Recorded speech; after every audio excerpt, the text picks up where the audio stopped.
Bonjour et bienvenue sur ma chaîne, Sage Paradoxae, et aujourd'hui on se retrouve pour notre dernière vidéo du mois de l'acceptation autiste 2020. Pour celles qui seraient pas au courant, le mois d'avril, chaque année, c'est le mois de l'acceptation autiste. Et comme je suis moi-même autiste et que mon travail sur cette chaîne, c'est en partie d'en parler, pour cette occasion j'ai créé plusieurs contenus. Deux vidéos, donc une vidéo d'introduction à l'autisme qui explique les bases de ce qu'est ce handicap, et une deuxième vidéo un peu plus complexe mais de vulgarisation aussi, qui parle des formes et des niveaux d'autisme et pourquoi en fait ça n'existe pas. Les liens de ces deux vidéos seront dans la description comme d'habitude et la première vidéo est aussi disponible en article Falk. Facile à lire et à comprendre, c'est notamment destiné aux personnes avec des handicaps intellectuels ou aux personnes qui parlent peu français. Et j'ai aussi produit un petit livret Mieux comprendre l'autisme pour expliquer l'autisme aux enfants et aux ados. Il existe en papier comme ça ou en PDF, je vous mets le lien pour l'acheter dans la description. Maintenant qu'on a dit tout ça, revenons à notre vidéo. Aujourd'hui je vais parler d'un sujet sur lequel on me pose de plus en plus de questions et qui peut se résumer en gros par est-ce qu'on peut avoir des traits autistiques mais ne pas être autiste, et je vais aussi parler un peu de la notion de cousin et cousine autiste. Déjà pour commencer tout simplement, c'est quoi un trait autistique? Un trait autistique c'est un comportement, une spécificité, une difficulté, enfin quelque chose que l'on retrouve souvent chez les personnes autistes et qui est lié à l'autisme. Il n'y a pas de liste exhaustive des traits autistiques parce que ça peut aller de choses très larges et globalement communes à toutes les personnes autistes comme avoir des difficultés sociales, à des choses beaucoup plus spécifiques et anecdotiques comme être très intéressé par une couleur en particulier. Le jaune, par exemple. Et toutes les personnes autistes n'ont pas tous les traits autistiques, ça veut juste dire que c'est quelque chose de courant et qui est lié à l'autisme. La question c'est donc, est-ce qu'on peut avoir des traits autistiques mais ne pas être autiste? Est-ce que c'est possible quand on lit par exemple les descriptions de personnes autistes, comment elles racontent leur quotidien, de se dire « Ah tiens, ça par exemple je le fais, mais de ne pas être autiste ?» La réponse c'est oui.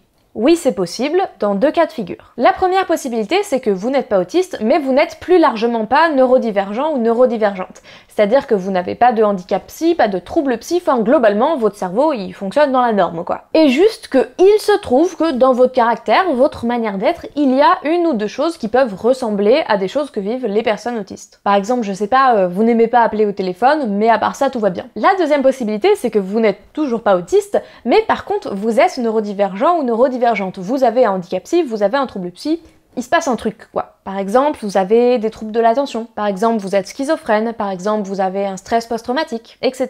Il se trouve que les traits autistiques ont tendance à ne pas être exclusifs à l'autisme et à se retrouver dans plein d'autres handicaps. Et donc, c'est tout à fait normal que tout un tas de personnes handicapées, neurodivergentes, qui ne sont pas autistes mais autre chose, se retrouvent dans ce qu'on dit sur l'autisme et inversement. Pour moi, les deux choses qui peuvent aider à faire le tri entre l'autisme et un autre truc qui ressemble, c'est 1. Est-ce que les traits autistiques dans lesquels vous vous reconnaissez sont de nature différente ou pas? Ce que je veux dire par là, c'est qu'on peut globalement regrouper les traits autistiques dans des grandes catégories. Personnellement, j'aime en faire 4, c'est-à-dire les troubles sociaux et de la communication, les troubles sensoriels, les intérêts spécifiques et la rigidité mentale. Si vous comprenez rien, allez voir ma vidéo sur l'autisme, je vous la mets dans le i. Si tous les traits dans lesquels vous vous reconnaissez dans l'autisme sont dans la même catégorie, ça peut être bien de chercher ailleurs. L'autisme est justement défini entre autres par le fait d'avoir des traits autistiques dans différentes catégories, et que l'autisme impacte tout un tas de choses dans la vie. Par exemple, si vous vous retrouvez que sur les difficultés sociale et de communication, peut-être vous renseigner sur l'anxiété, sur la phobie sociale, sur le trouble social de la communication, qui est un diagnostic en soi, qui est un peu récent,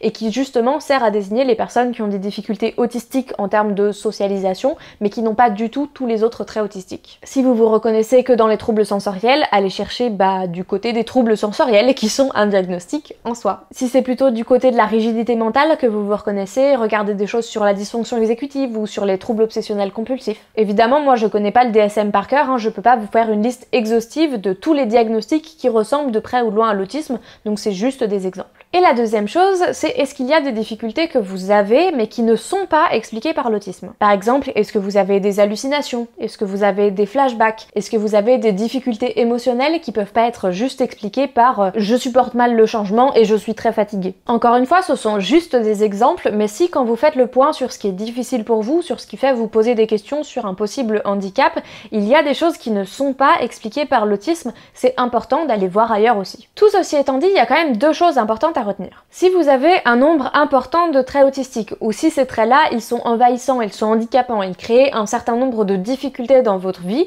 vous pouvez déjà éliminer l'hypothèse de « je suis neurotypique, mais juste j'ai des traits autistiques ». Si vos traits autistiques prennent de la place, sont coûteux en énergie ou créent des difficultés, qu'ils viennent de l'autisme ou pas, en tout cas, elles viennent de quelque part. Et vous avez des difficultés qui sont réelles, et vous avez le droit qu'on vous aide à comprendre pourquoi, et qu'on vous aide à trouver des solutions qui permettent d'améliorer votre qualité de vie au quotidien. Et dans aucun cas, ça ne pourra se résumer à « ah, c'est juste votre caractère, pas de bol ». Et deuxième chose, on peut être autiste et autre chose. C'est même plutôt courant en fait. On peut être autiste et dépressif, autiste et anxieux, autiste et borderline, autiste et schizophrène, etc. Un diagnostic d'autisme ou une suspicion d'autisme ne doit pas empêcher de chercher ailleurs s'il y a des choses qui ne sont pas expliquées par l'autisme. Et à l'inverse, un autre diagnostic ou une autre suspicion ne doivent pas empêcher de chercher chez l'autisme s'il y a des choses qui ne sont pas expliquées par le premier diagnostic. Pour moi, c'est important de parler de tout ça parce que je sais qu'il y a plein de personnes qui n'ont pas de diagnostic mais qui ont des difficultés et qui se reconnaissent sur certaines choses qu'on dit sur l'autisme, mais qui se disent des choses comme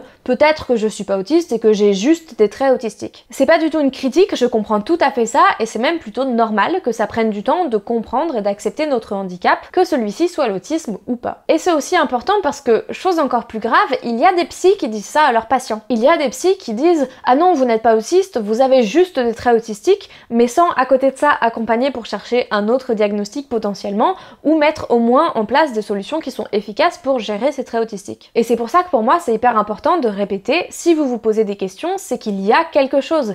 Et peut-être que ce quelque chose, au final, ce sera pas l'autisme et c'est pas grave, mais il y a quelque chose, ce n'est pas rien. Et c'est parce que ces situations sont assez courantes qu'on a depuis un moment déjà dans la communauté autiste le terme autistic cousin, cousin ou cousine autiste. Je vous mettrai un article dans la description de Mel Baggs qui explique l'histoire de ce mot, c'est vraiment intéressant, je vous conseille d'aller le lire, c'est pas très long. Cousin ou cousine autiste, c'est un terme qui désigne des personnes qui sont handicapées, qui ne sont pas autistes, mais qui ont une expérience qui est proche de celle des personnes autistes. Les cousins et les cousines autistes ont tout un tas de points communs avec les personnes autistes qui font qu'ils bénéficient du fait d'avoir accès par exemple aux ressources faites pour les personnes autistes, et plus globalement qu'ils vont se reconnaître et connecter avec les personnes autistes peut-être de manière plus forte que les autres personnes handicapées. Ça peut aussi être un terme qu'utilisent des personnes qui n'ont pas de diagnostic, qui se reconnaissent au moins en partie dans l'autisme et qui ne veulent pas dire je suis autiste parce que elles sont pas sûres par exemple, mais qui comme ça peuvent signifier qu'elles ont un intérêt pour ces thématiques-là et qu'elles sont concernées par ces enjeux-là. Le terme cousin ou cousine autiste ne désigne pas de diagnostic en particulier. Il n'y a pas une liste des diagnostics cousins de l'autisme. C'est une question qui est vraiment individuelle. Ça veut dire qu'au sein d'un même diagnostic, il y aura des personnes qui vont se reconnaître comme cousins ou cousines autistes et d'autres non. Et également que des personnes qui n'ont pas de diagnostic du tout peuvent tout à fait se reconnaître comme cousins ou cousines autistes. Et c'est normal en fait, parce que tout le monde n'a pas les mêmes traits, tout le monde n'a pas les mêmes difficultés, tout le monde n'a pas les mêmes symptômes.